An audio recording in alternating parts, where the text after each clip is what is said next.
On behalf of the Walden Woods Project, I welcome you to Thoreau's Legacy, a Modern Lyceum.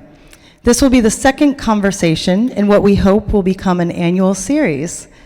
Our Modern Lyceum brings back the movement that spawned adult education in America with public forums that promoted thoughtful presentations about the social, intellectual, and ethical questions of 19th century society. Thoreau was active in Concord's Lyceum and was even elected to serve as both secretary and curator between 1838 and 1840.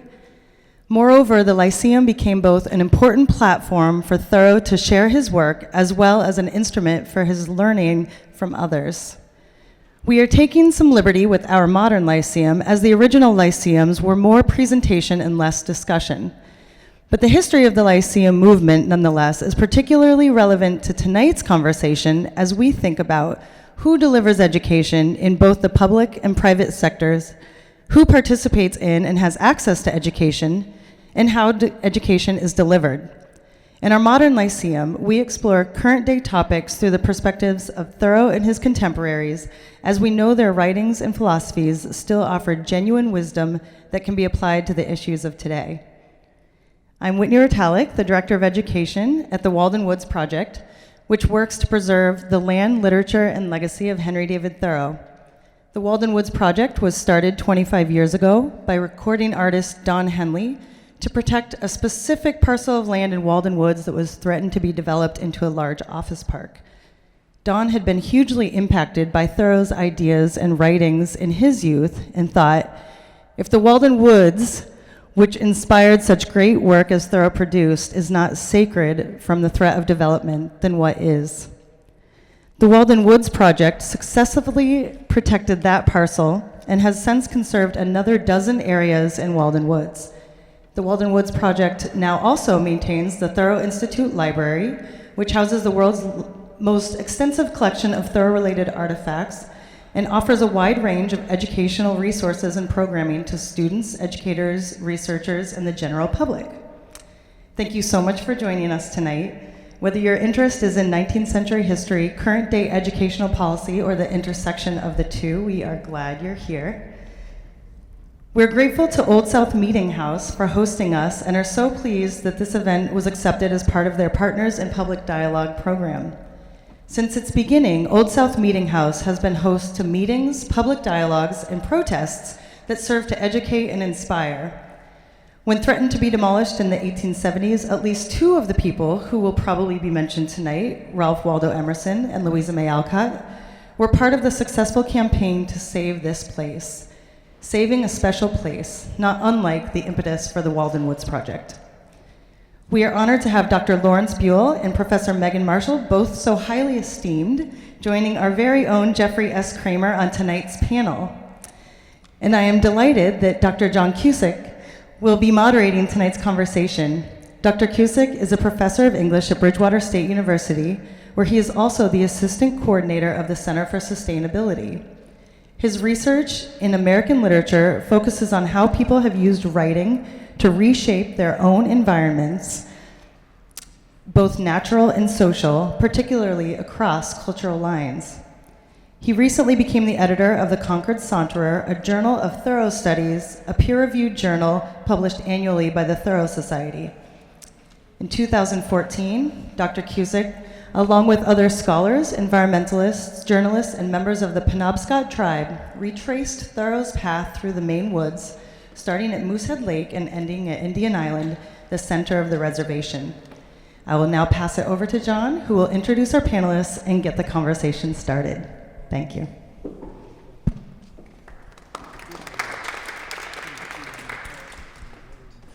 Thank you, Whitney. It's a great pleasure to be with you this evening in the Old South Meeting House, and an honor to talk about such an important topic with such distinguished panelists.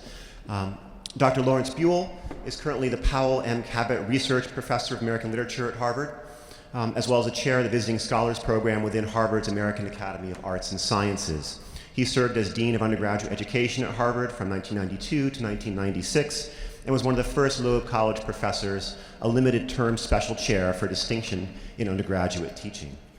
In 2007, he received the J. Hubble Medal for Lifetime Achievement in American Literary Studies for his work on Emerson and Thoreau. He's widely published on the topics of American transcendentalism and eco-criticism. On the occasion of Emerson's bicentennial in 2003, he published the critically acclaimed book titled Emerson, and I'll note that he's a widely admired and very generous scholar. We're pleased to be here with you. Jeffrey S. Kramer is the curator of collections and resident Thoreau scholar at the Walden Woods Project's Thoreau Institute, where he manages the world's largest collection of Thoreau-related books, documents, and artifacts. He's consulted by hundreds of researchers, students, and educators from around the world each year in their studies of Thoreau and the Transcendentalists. He's the editor of numerous books, including a fully annotated edition of Walden, The Portable Thoreau, I to Myself, an annotated selection from the journals of Henry Thoreau, and most recently, The Portable Emerson. Good to have you, Jeffrey. And Megan Marshall is the award-winning biographer and historian who has had a lifelong interest in the lives and writings of prominent 19th century figures. She teaches nonfiction writing and archival research in the MFA program at Emerson College, where she's been named the first Charles Wesley Emerson College professor. She received the Pulitzer Prize for her most recent book, Margaret Fuller, A New American Life, and was a finalist for her first biography, The Peabody Sisters, Three Women Who Ignited American Romanticism. Both books received the Massachusetts Book Award in Nonfiction, among other honors. In addition to writing and teaching, she sits on the boards of several historical and literary organizations. I've learned a great deal from all three of these people. I'm sure you will tonight as well. Let me thank as well the members of the Old South Meeting House community, the people at the Walden Woods Project, especially Whitney, for organizing the second what promises to be a long and very successful run of events in the modern Lyceum. I'm excited for our discussion tonight about education, and to talk particularly about what lessons the remarkable circle of writers and reformers who gathered in Boston and Concord some 200 years ago have for us today. I am first and foremost a teacher, and for the past dozen years at Bridgewater State University, which began as one of the first normal schools in the common school system dreamed up by Horace Mann in the 1830s. I teach these writers in my classes, and I prepare my students to become teachers themselves. I have 2 children in high school who are thoroughly tired of hearing about Thoreau, even as they read his work in school, as I did in my turn. I, like most of you, live these issues every day. Our plan tonight is to have a free-flowing conversation, one that turns from the world of these teachers and writers, Ralph Waldo Emerson, Margaret Fuller, Bronson Alcott, Louisa May Alcott, Elizabeth Sophia and Mary Peabody, Henry David Thoreau, to our own, and to see whether these people who reimagined education in the early 19th century can help us reimagine our world, shaped as it is by state standards, high-stakes tests, charter schools, online learning, MOOCs, a looming college loan crisis, issues of equity and access, all the pressures and opportunities of globalization. I could go on, but I'd rather leave it to our panelists to fill out that list. So let's begin by looking backwards a moment, by sketching the educational world that shaped these writers and reformers. What were some of the key features of the educational landscape in the early 19th century? What were schools and colleges like? Who went to them? What were some of the key ideas about education in the area that shaped the lives we're going to be talking about today? Well, I was thinking about the ways the kind of polarity of reform that we experience today began in Massachusetts at this very time. Can you hear all right? I'll speak a little louder. Thank you. Yeah. So I think this very time of the Peabody Sisters, Fuller, Thoreau, Emerson, and we have to mention Horace Mann, was the beginnings of what we still see today as a kind of struggle in different areas of reform. Horace Mann, we think of him as the reformer, maybe, of education. His idea was very much like what we think of today as ed reform standards. He wanted to elevate everyone, all the common schools, the public schools, so that everyone had the same curriculum. The teachers were trained in these normal schools.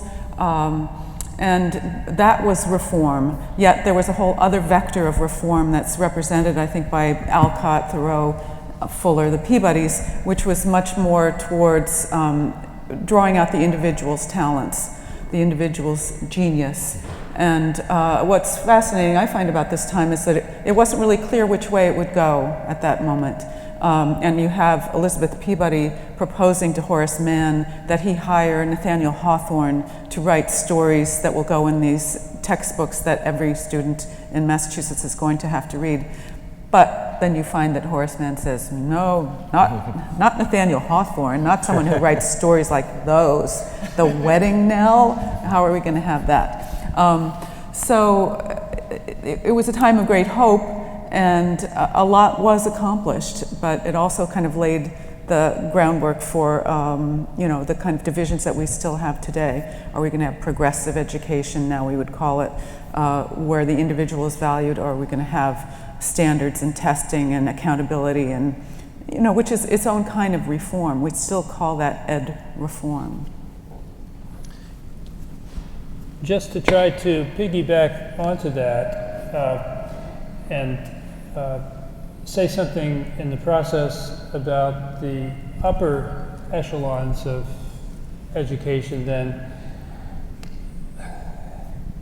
the general scene that we're looking at is both spotty and dogmatic at the same time. In terms of access,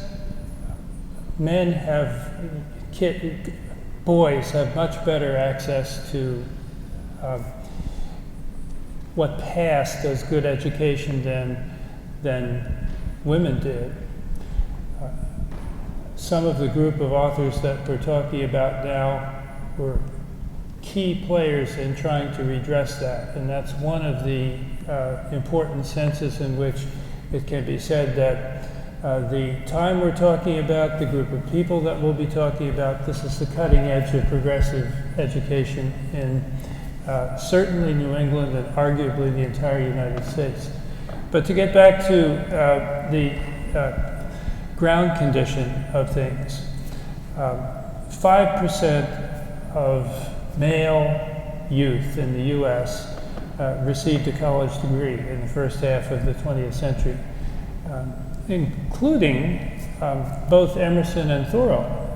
So they are among the rare anointed. What was college? Hardly high school.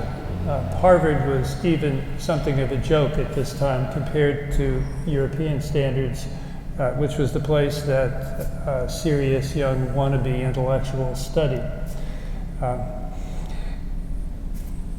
The pedagogy that was standard in college and in schools stressed drill for boys, the classical curriculum, rote assimilation of Latin and Greek, in particular, was your passport to the colleges, such as they were, glorified high schools, really.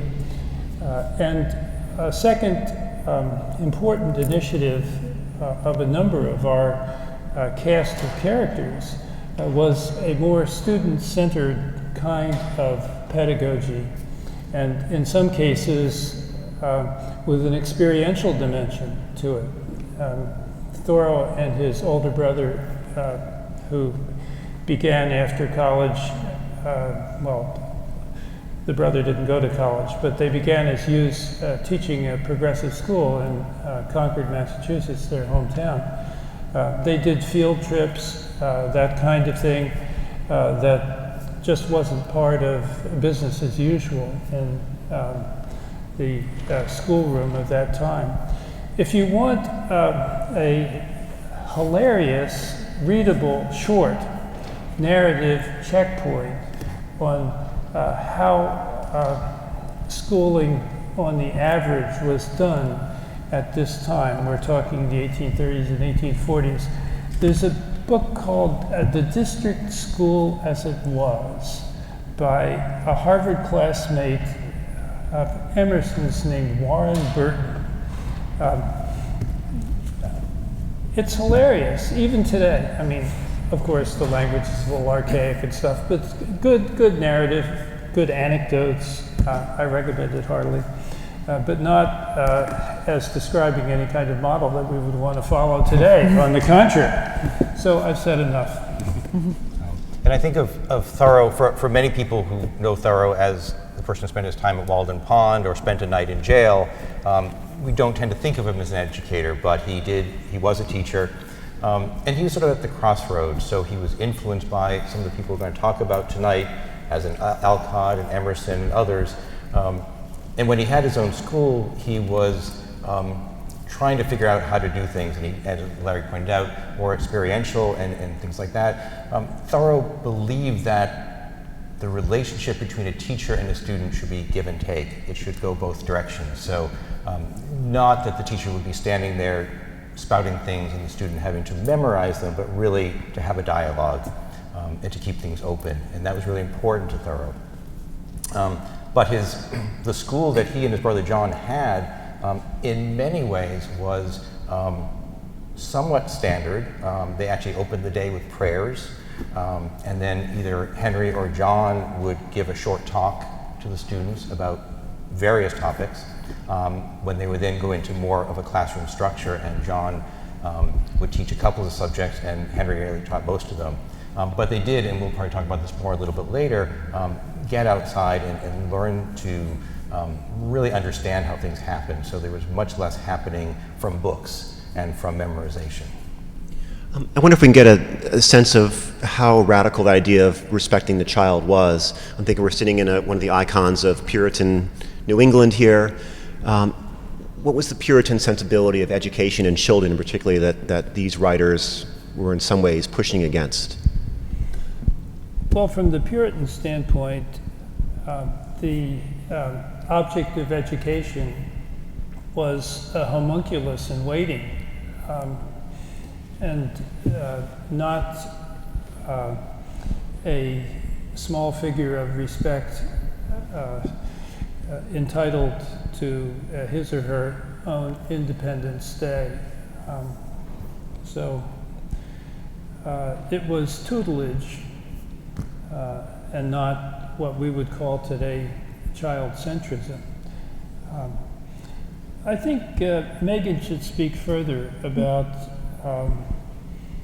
Elizabeth Peabody, in particular, really the most thoughtful. Well, it strikes me that Elizabeth Peabody's sense of what should go on in the classroom began with her own experiences as a student. First, in her mother's school, she, taught what was called a family school in the home, and people sent their daughters to this school, and Elizabeth was just one among many there. But then she went out to other schools. This was in Salem, and there she encountered these very ideas about what is the soul of a child, what can we expect of a child, and she was having arguments on the playground with other girls who said, you're a sinner, you're destined to go to hell if you don't declare that you've had a particular kind of religious experience. And she was fighting back and saying, no, I think that we're innately good, and how can you say this? She felt that she somehow felt that instinctively, she later wrote, and it was that instinctive sense of one's goodness that later, when she became a teacher, she wanted to draw on. Jeff mentioned giving a prayer at the beginning of school. I don't believe that was something that was done in her school. She started teaching at age 16, but there was still a sense of a kind of a moral culture, and by culture they meant cultivation in the schools, a moral education, and that's part of what she meant by the family school, that the school should be a kind of next step out, and the next circle out from the family, in which you would also learn these values. But she was also, a great intellect, and she was bent on teaching in ways that her students, that would engage them. This also what Jeff said about the give and take. She was very much one for having dialogues, and she would ask, as they were learning a kind of reading or writing, she would ask students to bring in a favorite line of poetry or from a book, and they would look at every word in that sentence and discuss that word, what was its meaning. She would solicit the opinions of the students, and apparently these explanations of words would just, engage these students for so long. This is her first school out in Lancaster, Massachusetts, mostly, farm children.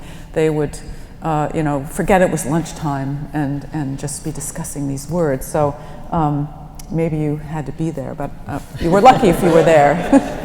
Pedagogy through interaction, through anything resembling a dialogue or conversation. That was a radical measure in those days. It was partly because, I was just shocked to find the numbers of students that would be in a class. I don't know how many were in Thoreau's class, but Margaret Fuller went off to teach in a school in Providence, and there were 40 students who were under her care, and that was probably a small number. There could be 60, there could be 100, and this is how the rote system took place. You had a class of beginners and then first graders, whatever they'd call it, first form or something like that, and they had their text and they would sit there and memorize it, and then they'd be called up to recite and sent back down again. It was a way of enforcing discipline.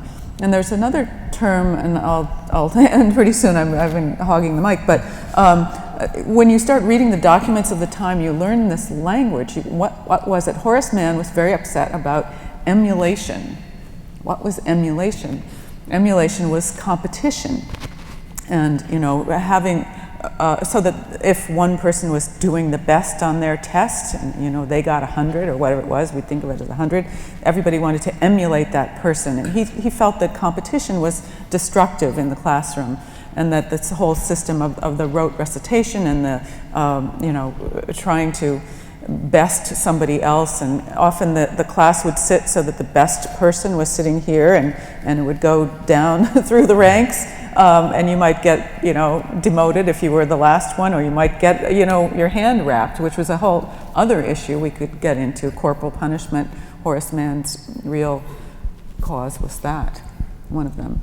Maybe it's a good moment to tell about Thoreau's first experience teaching school in Concord. Concord, yeah. When Thoreau taught in what was the Concord public schools of his day, corporal punishment, hitting the students, usually with a ruler or ferrule in the hand or the back of the hand, it was standard. And one of the superintendents of the school was in Thoreau's classroom and reprimanded Thoreau because he wouldn't hit the students. It's not what he wanted to do. Thoreau didn't believe that was the right way to teach. That it didn't instill any great sense of respect or help with knowledge. And so he ended up quitting the Concord Public Schools. That is how he was led to open his own school with his brother John.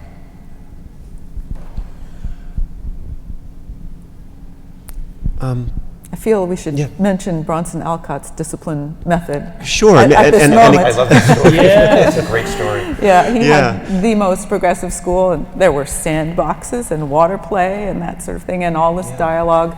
And if a child was late, I think, was it lateness that was the problem? He would ask the child to strike him, to hit the professor, hit the teacher, because of course they'd feel so terrible about that. That would make them forever remember, I won't be late, because then I'd have to hit the teacher. Teachers don't do that anymore. Bronson was out there in other ways as well. By nudging his students to express, to write down their thoughts, including about matters of religion. He disendeared himself to quite a bit of Boston propriety, and eventually for that and other such like reasons, the school crashed. And the Temple School is one of those iconic figures in the Boston cultural landscape. Maybe we can say a bit more about how it came to be, and one of the questions is, how central really was it? Was it one of those things that we look at really carefully now because we happen to read Emerson and Alcott and the rest, or was it something that was seen as much more marginal in its time? Nothing marginal about the Temple School.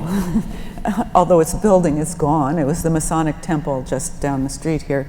I always feel a little irked because Elizabeth Peabody was teaching in a similar way on her own, but she ran into Bronson Alcott and was taken by him and helped him start a school, much as what she had led, and she kind of handed off her students to him. And then she wrote a book about this, or recorded these wonderful conversations that Larry was talking about, Record of a School, that put this place on the map.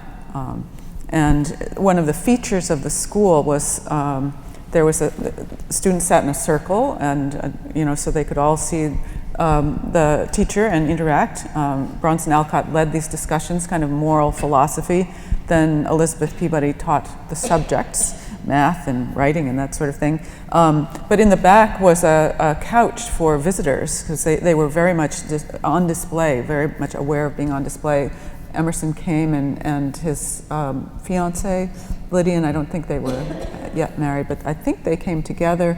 Other people came to watch this, and it was because of this book, which was published in 1835, Record of a School, with a long preface by Elizabeth Peabody. Really, I guess I make the case this was the first book-length document of the transcendental philosophy, which was very much rooted in this sense of the child as being innately good, and that you could draw out that goodness, and we could learn from what they would have to say. It really wasn't what Bronson Alcott said in these conversations, or what Elizabeth Peabody said in her preface. It was what the children said given the opportunity. So it was really quite a remarkable thing. In 1835, the year before Emerson's Nature was published, and the whole cascade of transcendentalism took place. Right. And Thoreau had read Elizabeth Peabody's book when it came out, was very influenced by it as a teacher, actually shared a copy with another friend who's a teacher, so it really had great impact on people who were trying to do something a little bit differently. We use the omnibus term transcendentalism to stretch to include the group of people whom we've mentioned. They themselves did not like to be herded under one umbrella. They prided themselves on their individuality.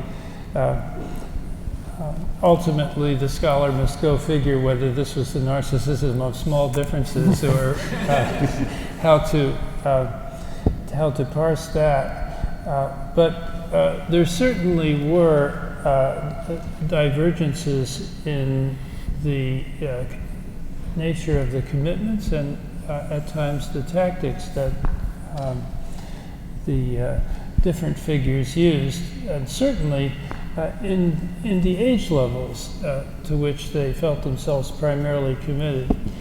Both Elizabeth Peabody and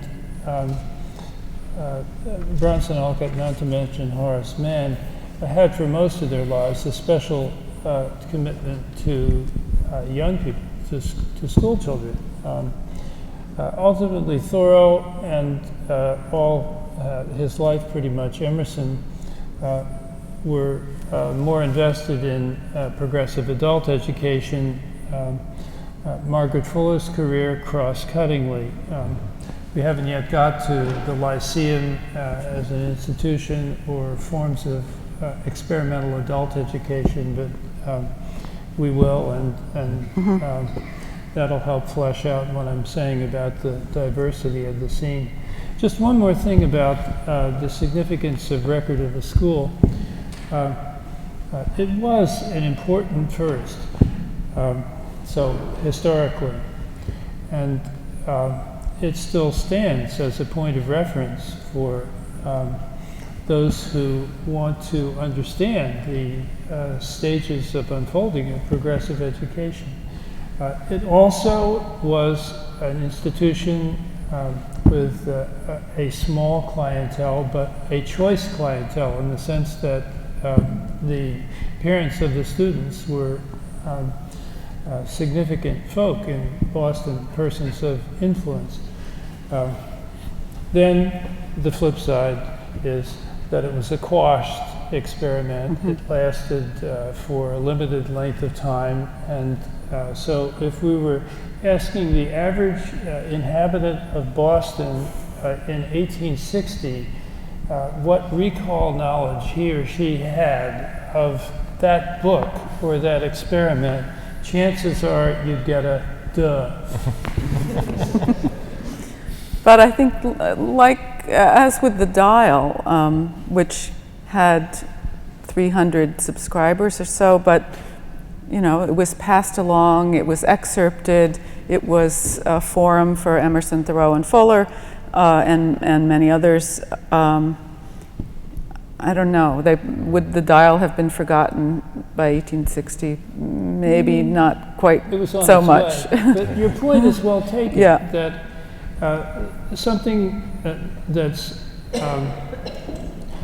short-lived can nonetheless have a portentousness that goes way outside itself. And I think both those are great examples. And maybe I can ask how the Temple School and Record of a School fit into the larger Transcendentalist movement. Were they seen as very much part of that movement with the same ideals? Was it seen as one branch of it? What are some of the ideas that were key to some of the Transcendentalist thinkers that were also embodied in the Temple School and the educational methods of Elizabeth Peabody and Margaret Fuller and others? Well, one way to execute a one-sentence definition of the Transcendentalist molten core is the key is the idea of the God within, humanity's essential divinity. If that's your litmus test, then the Record of a School, Alcott's convictions, the walk the talk pedagogy is one key inception point. I think that the movement, the Transcendentalist movement, to the extent that it had an organized character to it, is better understood as a constellation, a confluence, than it is as originating in any one single point. Something happened explosively in the 1830s in Greater Boston, and if there's a core idea that animates its different forms, I think that would have to be it. I think, though, it's interesting that education may have had a lot to do with that very explosion, in that the men who attended Harvard were sick of Harvard, they were revolting against Harvard, and looking for a different way to educate themselves, to be, fully realized adults. And it's the very school, maybe Harvard was here and it educated people. Women couldn't go to Harvard. They, I think at this moment, were able to find common cause with men who were disaffected about the education that they had. And Larry mentioned the different levels of education that interested the different people. I think that both Elizabeth Peabody and Margaret Fuller were very drawn to this age of late teenage, early adulthood for women, for which there was no college, and this was the beginning, the impetus for Margaret Fuller's Conversations, which came out of a special class that she had taught in Rhode Island of the older women, and Elizabeth Peabody had a similar class in Brookline before moving into Boston to teach. So. I just think that education has a lot to do with it, and also particularly the notion of self-education, which was to go on through adulthood, no stopping of this education. And I think for Thoreau, what he got from the book was that respect for the child, the divinity within, that there are things that the adult can learn from the child, and so, but also that the child could think. And had a brain of its own that could resolve problems, could think about issues and come at them from different points of view. So there are stories about Thoreau's school where he would take the children out on the river, and then they would stop and talk about Indians in those days. And would this have been a good place, for instance, for the Indians to make a camp? And have the students look at the river, look at the landscape, and try to figure out why this would be a good place. Could you catch fish here? Are you protected from weather and wind because of the hill? And all sorts of things that force the children to think and question. They love that. But there's also respect for the child also. And there's one of my favorite stories about Thoreau and children is that he would take them out on huckleberrying parties to learn about huckleberries. He didn't believe that you could learn about plants from a botany book. You had to experience them. But he would bring them out into the field, and they would spend days, they would spend time gathering the berries, eating them, learning about them. But they were out one day, and Edward Emerson, Ralph Waldo Emerson's son, was part of this party. And they'd spent the morning picking berries, and as they're about to leave, Edward tripped, and he spilled all the berries out of his bucket, and sat down and cried. And what Thoreau did, and parents and teachers, they get upset with kids when they do things like that. Thoreau sat down with Edward and explained that it was really important for boys to sometimes stop, to trip, to spill the berries, because that's what planted more berries, and therefore there'd be more huckleberries for children to eat in the future because of Edward. And Edward smiled, and he was happy and had a great day. So he can take a situation that many adults would be exasperated by after spending a morning picking berries and turn it into a wonderful experience. So he had that great respect for children, and children loved him because of it. One of Thoreau's saltier wisecracks in Walden is, after I graduated Harvard, I was told to my astonishment that I had studied navigation. One turn down the river would have taught me more. And that's very much in keeping with what you just said. Emerson comparable wisecrack: the chief use of education, meaning formal schooling, is to teach the lad its little avail. Can you say something about the university or college, I don't know, that Emerson considered starting in Concord that was to be, I think Fuller was going to be a professor, maybe Alcott, and you could pay whatever you wanted? I can't say much about it at all, because I think that was a kind of transient gleam in the eye rather than a project that even Waldo invested a lot in trying to get off the ground. I think that his pet project for Concord was to try to assemble a critical mass of progressive thinkers, including around education. And he was always trying to recruit new Concordian blood that he thought might qualify. Sometimes he made mistakes, and sometimes he was on the money. So sorry, I'm kind of No, that's all right. I just think it was a fascinating idea, and I of course latched onto it thinking, oh well, maybe Margaret Fuller could have been a professor, and he didn't seem to think there was anything unusual about inviting her to be one of these professors. Well, that certainly speaks to the effort to think of education outside of schools, which I think all of these folks did. They all had a stint in the classroom, and they all left the classroom. But my sense is they were thinking themselves as educators in a much broader sense, whether it's in the Lyceum, whether it's on the lecture circuit, whether it's in the conversations, or whether it's in those utopian societies that cropped up. Maybe we can say a few more words about the Lyceum and the other kinds of movements to broaden education at this time frame.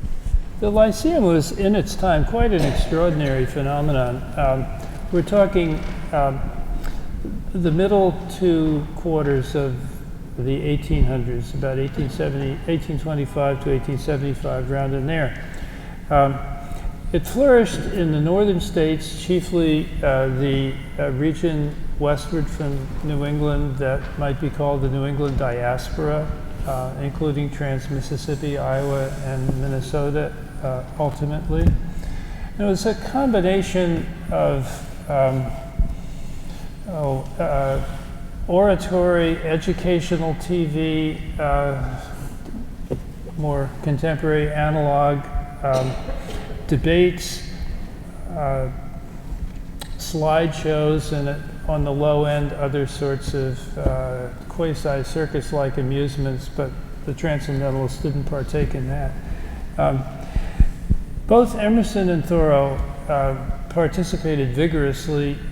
Thoreau more locally than far-flung. Emerson throughout the entire larger regional circuit that I'm talking about in the mid-1800s. And the writings in print by both, especially Emerson and also Thoreau, had their incubation in that venue to a large extent. So on the ground, the Lyceum was a town or village instigated institution that ran a series of programs in the winter, fall through spring, and low admission charge, open to a large age demographic from early teens to old coots. And the topic could be generalist philosophic, as with Emerson. It could be more pointedly autobiographical. My Life in the Woods, that was the first trial version of Walden done as lectures. Could be My Trip to Europe, something like that. The much more lococentric groups of auditors, much more lococentric than today's migratory folk, could vicariously go to all ends of the earth, or they could learn about science. Some of the professoriate had a public intellectual hat, went out, did these town and village lectures. Generally speaking, quite non-technical and accessible. Generally speaking, not supposed to be political hot-button issues, although that envelope was pressed again and again. So those are some broad brushstrokes about the Lyceum. This was the golden age of oratory in politics and from the pulpit, and that carried over into the vogue of speaker series, in some cases groups of speakers, debaters, in the Lyceum institutions that I'm talking about. Really quite remarkable when you think about it. It used to be said that Bostonians would rather go to a lecture about heaven than go to heaven itself. Yes, that's a great one, yeah. And, you know, Margaret Fuller had this a kind of mentor when she was young, Eliza Farrar, the wife of a Harvard professor, who published a book I think it was called The Young Lady's Friend, advice for, you know, young ladies, proper behavior. And there was a whole chapter about proper attendance at lectures. You should not run into the space. You should not be wearing a big hat. You shouldn't climb over people to get a better spot to sit. And it just lets you know how big a part that was of people's lives, that they had to have an etiquette book about how to behave in a lecture hall. We don't probably have that. And the writing style that comes out of that, comes from the lecture circuit and the oratory. So if you really want to appreciate Thoreau, or particularly Emerson, read it out loud, because you miss the flow, you miss how dynamic that would be as spoken word and as oratory. So if you took something, an essay by Emerson, and just stood alone somewhere and just recited it with full gusto, you'd really get the feel of what the audience experienced in that day. I find my students, especially in Emerson, to a lesser extent with Thoreau, tend to get lost in the morass of observations, the barrage. And yet, if you think of this kind of structure or non-structure as being doled out in the form of pungent one-liners or pungent passages, it makes perfect sense if you imagine the oral background. Just one thing about the access question, or how women are supposed to behave. At first, the Lyceums were a men-only performance act. And one of the achievements of the women's rights movement in the first half of the 20th century was to crack that, I'm not sure glass ceiling is quite the right word, might be, to get women out there as performers. The conservative female writers didn't necessarily approve. Sarah Josepha Hale, best known as author of Mary Had a Little Lamb, but a very prolific and influential magazinist in her day, wrote this little tract called The Lecturess, or Women's Sphere.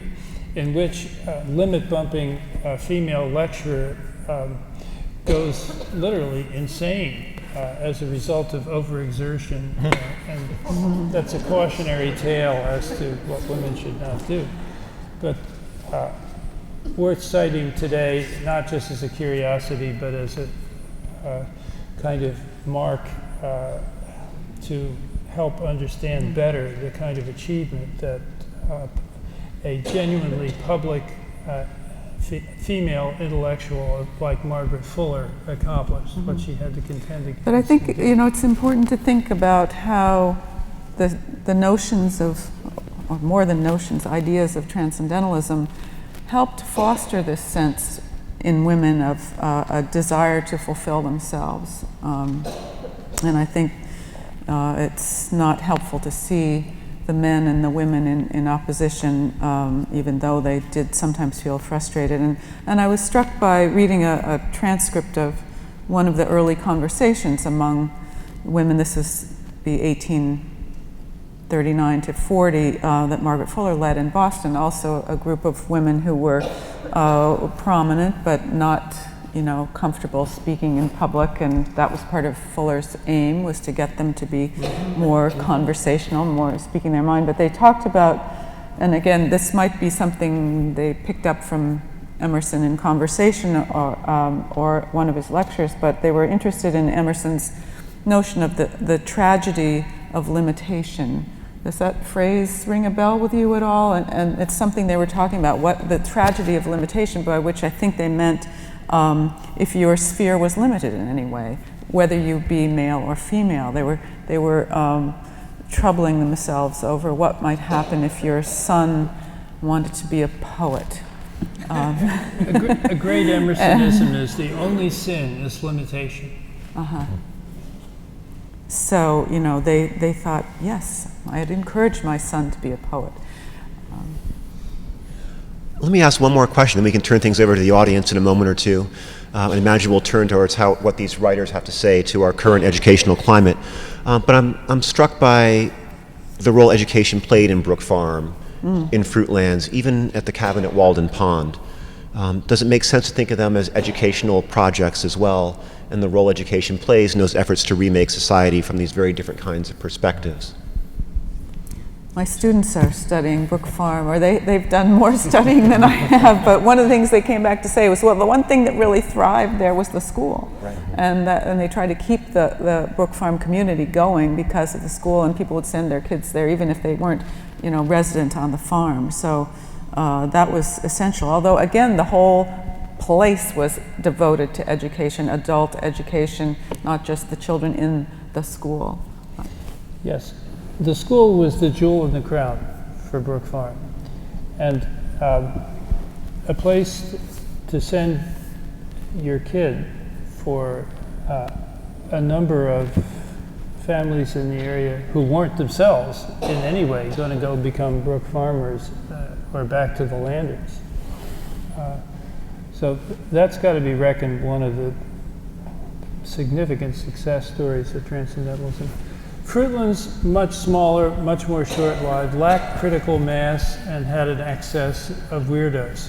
So I'm not sure what the takeaway is there. As for the Thoreauvian homesteading experiment considered under the light of education, I think it was self-education for sure. And presented as a model in his write-up of self-sufficiency in all the imaginable levels of that word. But Jeff, you might want to comment. Yeah, I mean, I don't think that the time itself at Walden Pond was necessarily had any sort of educational initiative to it, but the writing of the book, what he is able to take out of that experience and turn it into in the creation of the book certainly was educational. Thoreau talked about no longer teaching in the classroom, but still remaining a teacher and an educator. And I believe that whenever somebody like Thoreau, Emerson, anyone is writing, there's an educational impetus to it. They want to share what they've learned, share what they've experienced, and have it become part of the public dialogue. Did Thoreau call a meeting at his cabin of Of the, the abolitionists? yes. Well, actually, I think it was his mother and sister who called it, but Oh, is that right? the Concord Female It was called. Anti-Slavery. Yes. But this But was they held at held the at cabin. Thoreau's And house what at year one was point. that? Was that part of what he February would? 1846. So it's kind of after the period of his isolation there, or no, part of it. Yeah, I mean, he was never really that isolated. Right, right. So, yeah. But his seclusion, I Yes, don't know if you yeah. can say. But it was during. I mean, he left it out of the book. Right, I guess. because that didn't, But it and so the book is obviously creative nonfiction. He has a particular story he's trying to tell in the book. It doesn't. Yeah, still, I'm just thinking of that as a moment, an educational moment, Right. where the community comes to this place, right. and they're educating themselves on this very Yes. important issue. And led by women. Yeah. Well, Yeah. now we know. Yeah. Thank you.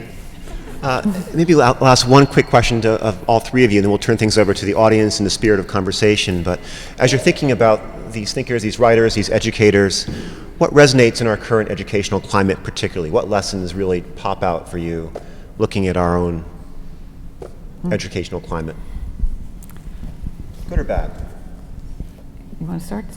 Well, would be as in what do we see today that comes from or Comes from or looking back at these 19th century writers offers a really sharp perspective. Yeah, I mean, what I see, particularly coming out of the ideas of somebody like Thoreau and how important a trust of your own education, trust of your own self is the homeschooling and unschooling movements, where the child is more in control of their education and doesn't want to be led by the government, does not want to be forced to learn certain things, but also that sense that when we're ready to learn, that's when we're going to learn, and to be forced to read things at a certain point in school is against how we work as human beings. So I think Thoreau's ideas speak very much to the homeschooling movement.